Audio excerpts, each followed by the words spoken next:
Akhirnya, yang ditungguin datang juga, Galaxy A36 5G.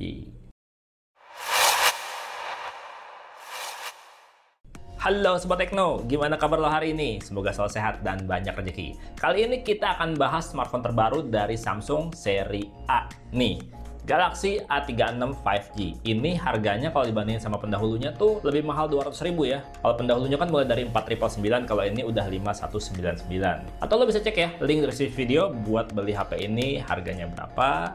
Kali aja dapat harga promo. Dan seperti biasa ya, kotaknya tipis, minimalis, simple habis. Samsung Galaxy A36 5G. Ya, dan dalam kotaknya ini tentu aja seperti biasa isinya nggak ada charger ya, cuman dapat HP-nya. Nanti kita bahas lebih lanjut ya. Dapat SIM card ejector, dapat kabel charger panjang standar ya, USB-C to USB-C, dan juga buku panduan penggunaan serta kartu garansi. Udah gitu aja isinya. Yang gue punya ini Awesome Black warna hitam. Sebenarnya dapat pilihan warna ya. Selain ini ada 3 lainnya, yaitu ada Awesome Lime warna hijau muda, ada Awesome White warna putih, dan juga Awesome Lavender warna ungu. Ya lo pilih aja warna yang sesuai kepribadian lo, yang sesuai karakter lo, warna yang mana. Yang pasti ya, untuk bodinya ini tuh dia dari bahan kaca udah terlapisi sama Gorilla Glass Victus. Untuk bagian depan maupun bagian belakang udah Gorilla Glass Victus. Terus kalau lo lihat ya, yang menarik dia tuh bagian kameranya berubah total ya dibandingin sama A35 tahun lalu. Kalau A35 tahun lalu kan kameranya masing-masing ya, musuhan. Kalau ini satu jendela bareng-bareng, jadinya udah pada bayan kameranya. Ya kelihatan lebih manis sih kalau gue bilang. Untuk framenya sendiri masih dari bahan polikarbonat ya, belum bahan metal kayak A56 atau A55. Ini masih bahan polikarbonat dan ini dia dibuat datar juga. Jadinya berasa ala-ala kotak. Tapi kalau dipegang kayak gini dia tuh nggak berasa kotak ya, nggak berasa tajam sudutnya. Dan untuk tampak depannya kayak gini. Layarnya udah pakai layar punch hole, terus juga bezel layarnya udah berasa lebih ramping dibandingin seri pendahulunya. Cakep ya layarnya ya. Ini layarnya udah AMOLED 120Hz dengan brightness layar yang juga udah tinggi ya. Kalau dibawa keluar ruangan harusnya ini udah tetap kelihatan jelas gitu. Dan gue mau kasih lihat di sini untuk menu settingnya, About Phone. Nah ini dia tuh untuk softwarenya dia udah software Android 15 dan udah pakai One UI versi 7.0 yang terbaru ya. Dan ini ngomong-ngomong untuk Android versinya bakalan dapat 6 kali Android update atau sampai Android 21. Dan bakalan dapat 7 tahun untuk security patch-nya. Jadinya sekali beli lama dipakainya. Bisa diwarisin ke adik, ponakan, atau siapapun. Dijual lagi juga bisa tentunya.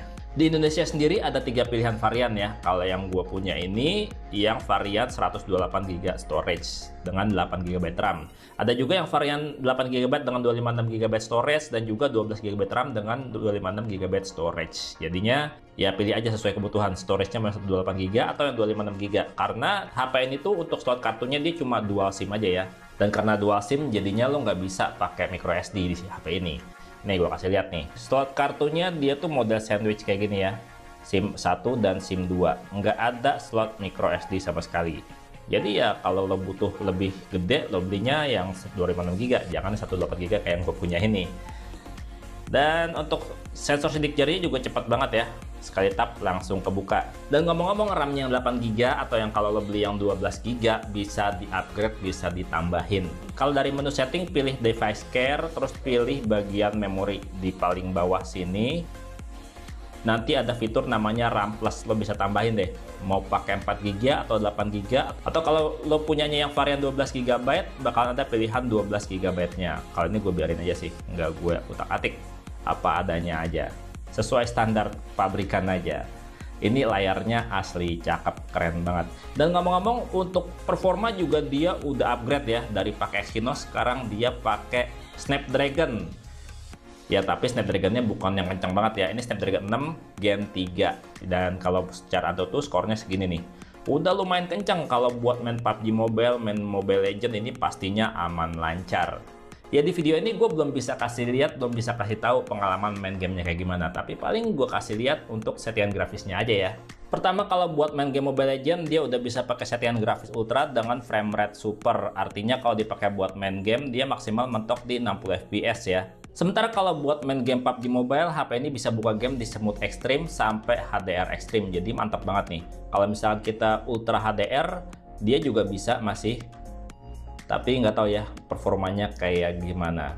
Nanti aja bakalan gue bahas komplit ya di video reviewnya nanti. Jadi jangan lupa di subscribe kalau lo belum subscribe. Untuk sensor-sensornya juga udah komplit ya, dengan gyroscope sensor dia juga udah hardware, jadinya udah enak banget harusnya kalau buat main game. Nah sementara kalau buat fotografi nih, kamera depannya 12 megapiksel buat foto-foto harusnya cakep ya, ntar kita cobain. Sementara kamera belakangnya triple dan tiga-tiganya nggak ada yang gabut, nggak ada yang makan gaji buta, bisa buat foto-foto semua. Kamera utamanya 50 megapiksel ya, dengan kamera ultrawide 8 megapiksel dan kamera 5 megapiksel buat foto-foto makro.